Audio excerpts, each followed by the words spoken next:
একজন লিবিয়ান যুবক, নাম তার আমের, সৌদি আরব যাচ্ছিল হজ করার জন্য।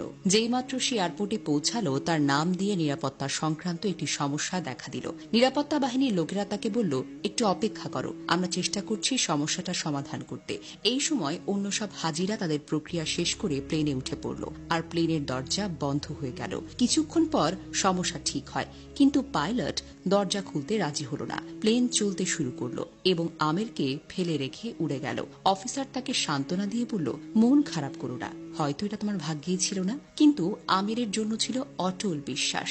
সে উত্তর দিল, আমার নিয়ত হজের, ইনশাল্লাহ আমি যাবই। হঠাৎ খবর এলো প্লেনটিতে যান্ত্রিক সমস্যা হয়েছে, সেটি ফিরে আসছে। প্লেনটা ফিরে এলো, মেরামত করা হলো, কিন্তু তাও পাইলট আমিরের জন্য দরজা খুলতে রাজি হলো না। অফিসার আবার বলল, হয়তো তোমার ভাগ্যে নেই। কিন্তু আমির ছিল দৃঢ় প্রতিজ্ঞ, স্থির ও দৃঢ়চেতা। সে বলল, আমার নিয়ত হজের, ইনশাল্লাহ আমি যাবই যাব। প্লেন আবার উড়ে গেল। কিছুক্ষণ পর আরেকটা খবর এলো, প্লেনে আবারও সমস্যা হয়েছে। এবার নিজেই পাইলট বললেন, আমি আর উড়ব না যতক্ষণ না আমের প্লেনে ওঠে।